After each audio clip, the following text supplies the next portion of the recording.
5-0. The court's been advised there's a need for a hearing this morning and perhaps an announcement and request.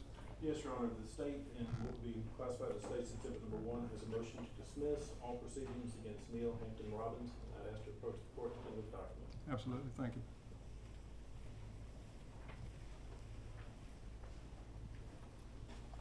Thank you, young man.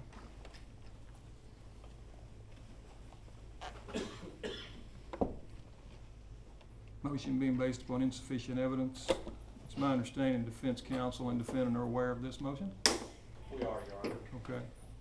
Anything I need to hear from you folks before I make a statement and grant this? No, Your Honor. Okay.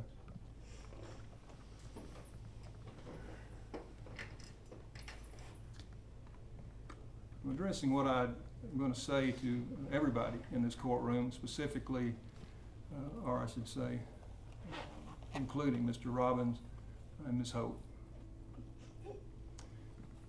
In our world of hurry-up technology and Olympic speed decision-making, our justice system often seems archaic and distressingly slow. Our courts often move so slow that the pain of final resolution seems out of touch with what our society expects and longs for. In a real sense, however, we all know that finding the truth takes time. I was sworn as presiding judge of this court 20 years ago, the same time State versus Neal Robbins was scheduled to be tried. The trial was concluded timely. The jury returned its verdict of guilty. The appeal process and subsequent writ history have been quite laborious. In 2010 and in 2013, this court twice recommended that a new trial be granted Mr. Robbins based upon the false testimony at trial of a medical examiner as to the cause of death of little Miss Tristen Rivet. This court found that due process required no less, and our Constitution demanded no less. This court's recommendation for a new trial was initially denied by our highest criminal court in a split decision that included several emotional opinions written by the good justices. A few years later, that court changed course and granted our recommendation for a new trial, with the justices issuing at that time 5 separate opinions. Just a short time later, the court stayed its order pending further briefing and argument. Ultimately, after 1 more year, our recommendation for a new trial was finally approved. And so, after multiple rounds of briefing by counsel, after multiple court appearances by counsel for oral argument, after a myriad of judicial opinions written by judges at both the trial and appellate level, often with stinging disagreement between judicial colleagues, the end of this case is upon us. This is and will always be a very important case, not just for us in this courtroom, but for every Texan and indeed every litigant in this country that might be affected by scientific testimony. New law was made, new judicial philosophy was crystallized, and a new approach to criminal writ practice was born. Through it all, Mr. Robbins stood resolute, patient, ever hopeful. Even knowing that false testimony had convicted him, he remained strong, awaiting this day, allowing our system to work. And as slow as it was, it did work. We cannot know what Mr. Robbins felt or experienced for 20 years, but we can and we do stand with him now, experiencing this time of liberation that our laws have finally provided. And we do not forget the young baby, Tristen Rivet, her mother Barbara Hope, and their family. The heartfelt sadness they experienced from this loss is everlasting. Our justice system cannot heal the terrible pain from the loss of a child, nor can it always explain the why. But it can, and we do, feel the pain and sorrow of Tristen's mother and family. Our 250-year-old judicial system is good. Yes, it's made errors, we know that. Yes, it will make errors, we know that. And indeed, its results may take more time than any of us desire. But today in this court, at this time, Our judicial system has proven that justice is indeed real and alive in this state and in our country. The state has moved to dismiss all charges against Neal Robbins. I'm signing an order of dismissal this day.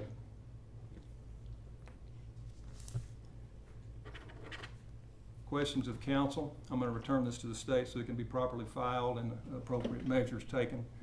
The defendant, deputies, I'm ordering you please to remove the shackles and the handcuffs from the defendant at this time.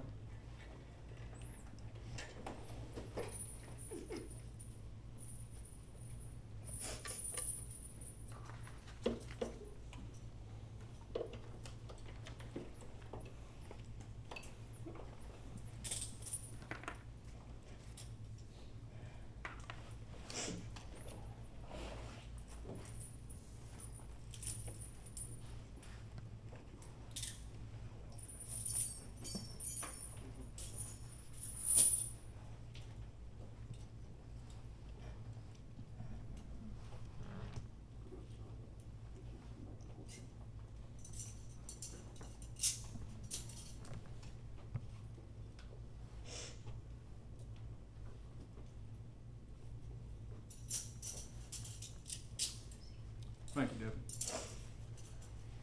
Counsel, assuming there's nothing else to talk about with the court, the paperwork is here with counsel.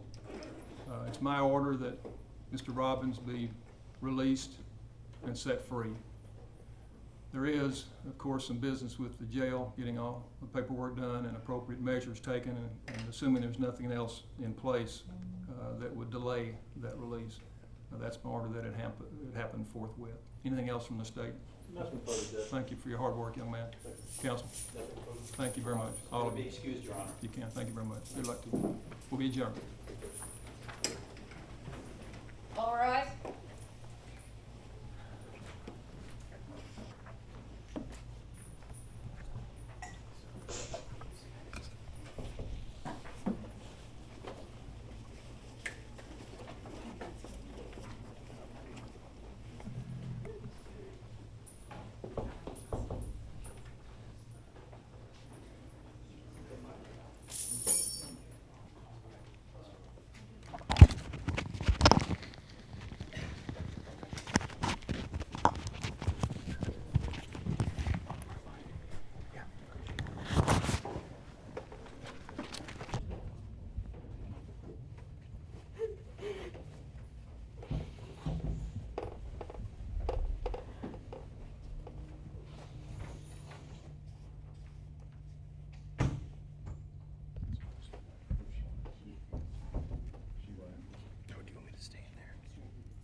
Is there anything you'd like to say?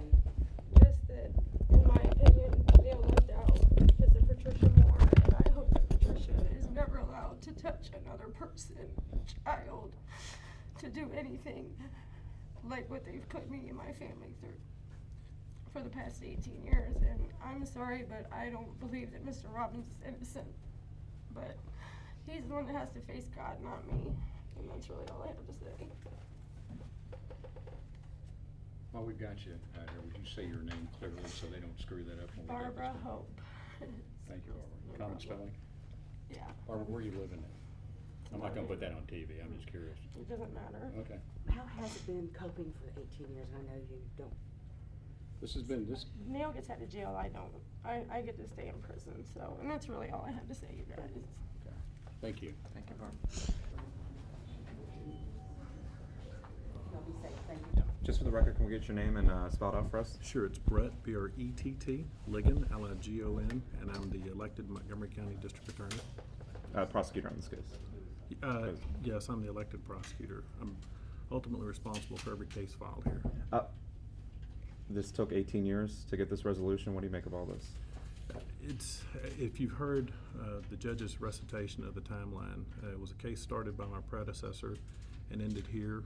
Some of the things we reflected on with Barbara, the mom of Tristen, and that's where my focus has been the entire time, is on Tristen as a victim. But of course, seeking justice as a prosecutor means you have to do the right thing, and it's an emotionally difficult decision, but legally it wasn't. Legally, the decisions to not go forward on the lack of evidence, and the judge gave a pretty good recitation. Testimony that was available 18 years ago is no longer available, and not only is it no longer available, it's unreliable. And so, even though there's a difficulty for Barbara to accept the fact that the state can't go forward, legally it's a simple decision. Is there enough evidence to believe that the state could prove that Neal Robbins had committed the act of capital murder on baby Tristen? And there's simply not. Mr. Robbins got his day in court. It was a long appellate process, and ultimately I think this is the right decision. The court believes it's the right decision, and the Texas Court of Criminal Appeals believes it's the right decision. So even though some of these decisions are difficult emotionally, legally you separate that and you seek justice, and you just do the right damn thing. Since the ME's testimony in this case, or the thing that all this Sure. turned on her false testimony, because of that, and because it then took so long to write that, couldn't this be labeled a miscarriage of justice? Well, I mean, 18 years ago, what you have is testimony offered up from an ME, and 12 jurors indicted him based upon that testimony, and then 12 jurors convicted him. And then, of course, if you've heard the judge, there was dissension amongst some of the brightest legal minds in the state of Texas. So I'd say it's hard. If you'll notice, we're not saying Mr. Robbins was innocent. As a matter of fact, it's something that I think is an inappropriate timeline to comment on, but the dismissal is based upon insufficient evidence. And so there is other evidence in the case that will always give me, that I'll have misgivings about. Right. Barbara will always be convinced that Neal Robbins murdered her child. And so you can't drag me publicly or privately into a comment such as miscarriage of justice. The burden of proof on the state is to prove this case beyond a reasonable doubt. And there was not enough evidence left after the testimony of the ME to get anywhere close to that standard. Well, and not to belabor a point, Sure. but to say it's insufficient might not be going far enough, considering the testimony that was given by a county official was false. It was wrong. I guess that's perjury. Was she ever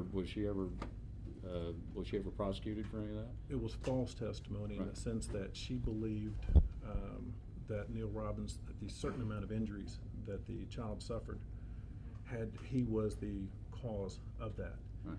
And so that's where the falsity comes in regards to, in hindsight, by other medical examiners, they're saying, hey, you went too far in this opinion, but not in the same sense of perjury. It'd be perjury is when you knowingly tell a I'm sorry. lie.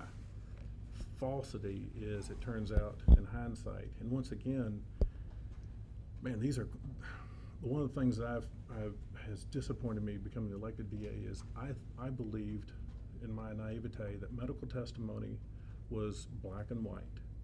And what we're finding out is that even medical testimony, what they call scientific testimony, is not as black and white as what we'd like to believe. And so there are shades to it. And so depending on which expert looks at the shade and says, was this light white or is this dark gray? And so that's why you get into those situations, which is why you had the Texas Court of Criminal Appeals battling to a standstill amongst themselves. And so, like I said, brighter minds than mine kept going back and forth, and there was no acquittal entered by the Texas Court of Criminal Appeals, who had the authority to do so. The Texas Court of Criminal Appeals said the initial testimony offered by the ME, that by itself was enough to give him a motion for a new trial. So we're at the stages of a motion for a new trial, in which case, procedurally, it all kind of starts over at block one. So we're looking at evidence moving forward with who I believe is one of the best medical examiners in the state of Texas, Dr. Hayden Paneri. One of the reasons that we lobbied so hard to get her here is because of her expertise and her integrity. And it was probably less than 2 or 3 days ago that she gave us the opinion that medically we couldn't make this case. And so It became an easy legal decision, that's what I'm saying. So miscarriage of justice, that's not for me to say. Brad, I'm sorry.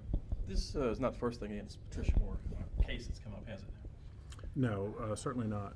Her testimony's been flipped on several cases. How do you help Barbara cope? I know she was very upset, obviously, when your office called. Sure. I think you recognize in the same way that the judge did, and actually in the same way that the defense counsel did, and I want to tip a hat to them.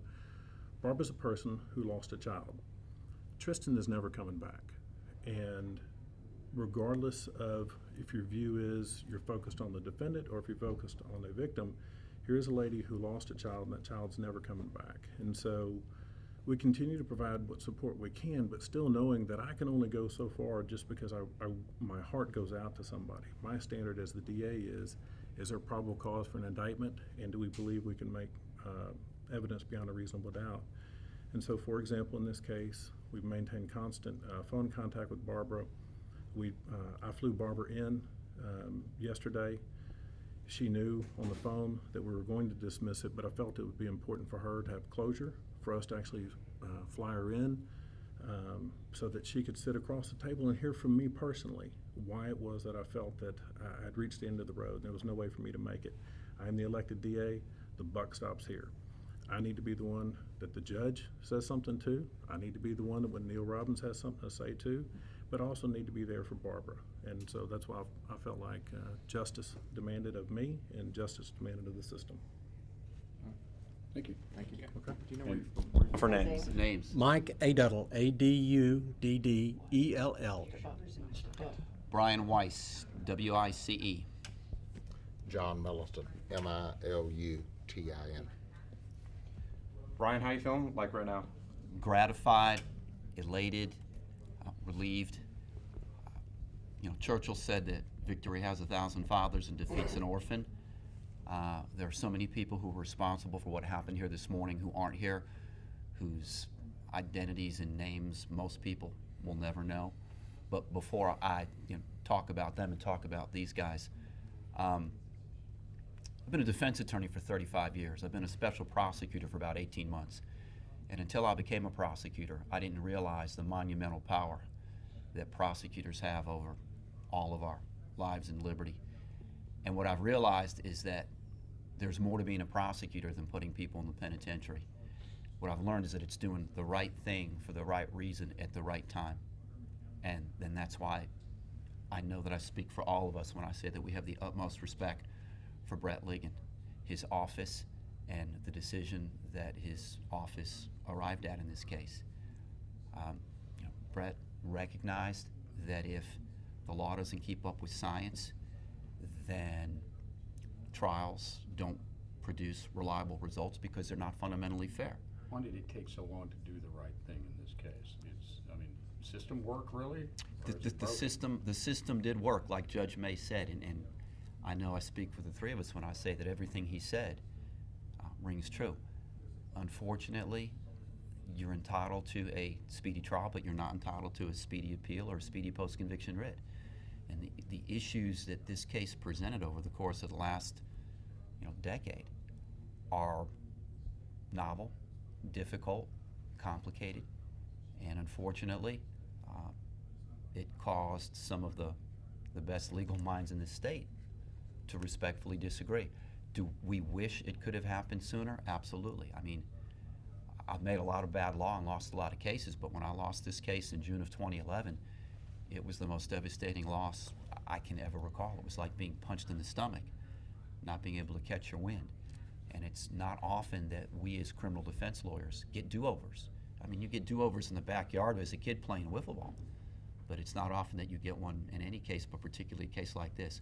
We were able to, with people who didn't care who got credit, but only wanted to do the right thing, and that's why we're here. And I wish there was an explanation for why it did take so long, but better to get it right than to get it first. How's Mr. Robbins feeling? This has got to be a surreal experience right now. On multiple levels. Number one, he didn't realize what was happening until we told him about an hour and a half ago in the jury room. And as you can understand, he was a little numb. I don't think it's processed quite yet in terms of how long he's been in custody. Think it like this, there was Clinton in the White House in 1998, and there may yet be one in 2016. That's a very long time. Okay, can you do a quick over and under on the points in this trial? He's convicted, you appeal, but the appeal came years after that, right? Neal was convicted, I think, in 1998. I got hired to do the direct appeal. I lost. When was that? That would have been in 2001. 2001. No, I take that back. That was in 2002. I remember I argued this case the week before 9/11. Right. We asked the Court of Criminal Appeals to get involved. They did. We lost again, and then that was it. Put it in the loss column. And then in the summer of 2007, I got a phone call from a woman named Gail McConnell, who was an assistant DA here, saying, look, we've got breaking news. We were asked to take a second look at the autopsy, and the assistant medical examiner can no longer stand behind her trial testimony. And then it was like, whoa, I mean, what happens next? And I thought it was all going to be very quick. We had an agreement for a recommendation for new trial, and what I don't think any of your viewers recognize is that this judge does not have the ability to pull the trigger and grant a new trial in a felony case. Only the 9 judges at the Court of Criminal Appeals. He said he first recommended that in 2010. Well, you were here. Okay. We stood outside this courtroom, and I thought to myself, I think we're in really good shape. I mean, I thought his findings were bulletproof, and wasn't the first time I was wrong. And so the case went to the Court of Criminal Appeals, and in June of 2011, we lost 5-4. And I thought, this is as tough as it gets. And with the help of the Innocence Project, we were able to get back before the legislature and help pass a bill, article that became Article 11073, that basically says, look, junk science and junk scientists are responsible for wrongful convictions as surely as bad confessions and bad IDs. And that sometimes, like Mark Twain said, an expert's just some guy from out of town. And that was one of these cases. And they had made multiple attempts to get that bill passed. The third time was the charm. We got back in court. Judge Mays, in 2013, recommended a new trial. We argued the case in March of 2014. Thanksgiving of 2014, we won by a vote of 5-4. And then unfortunately, 3 of the 5 judges who voted for us went off the court. And the state filed a motion for hearing and kind of, ran the shot clock a little bit, which I'd have done if we were in the same position. And we waited around to see if the court was going to rehear the case. And I found out in May of 2015 they had argued it again, June 3rd of last year.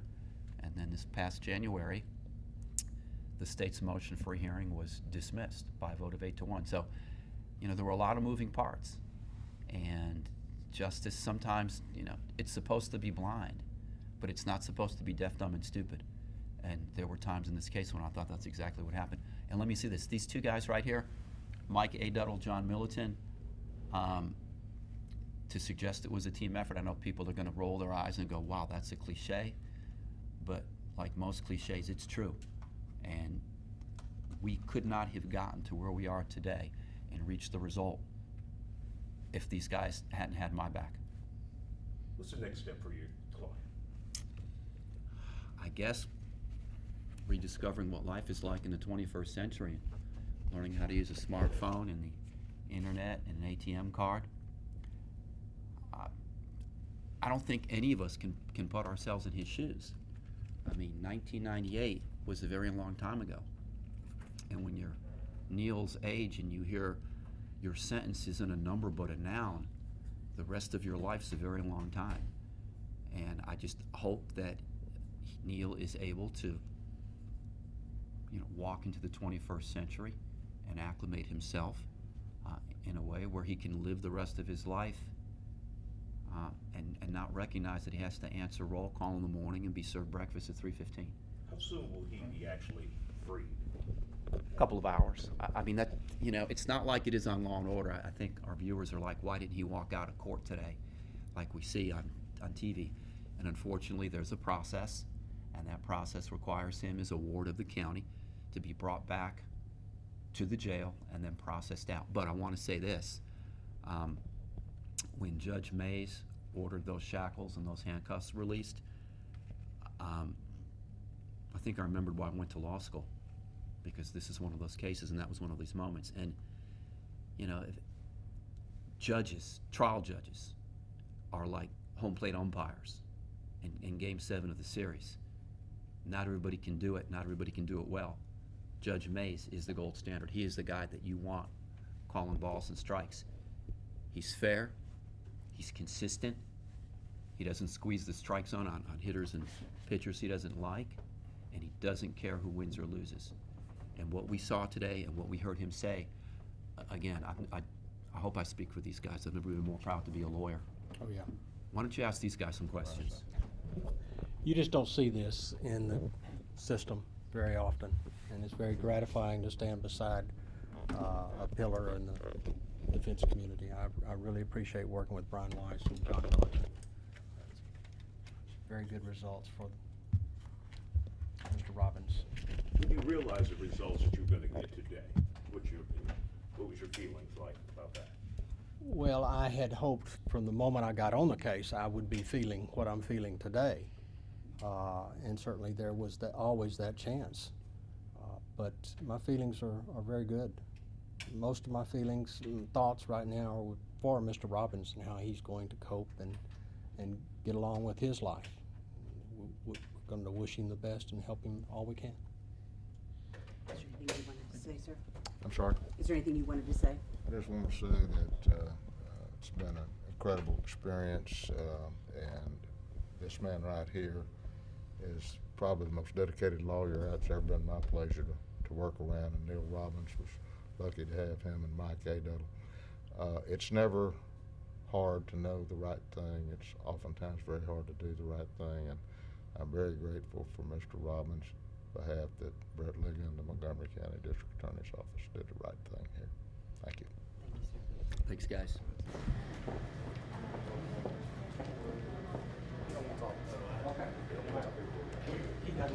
He doesn't want to talk. Justice has prevailed. That's all we want to do. That's all we want to tell you. Time in jail. No, that's all. Thank y'all. Thank y'all.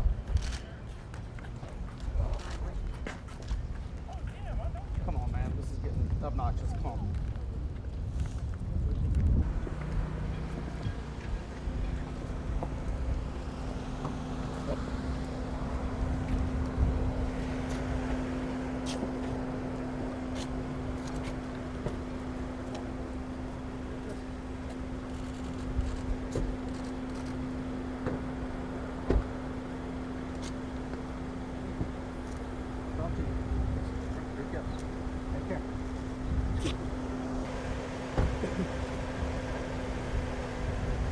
Good luck.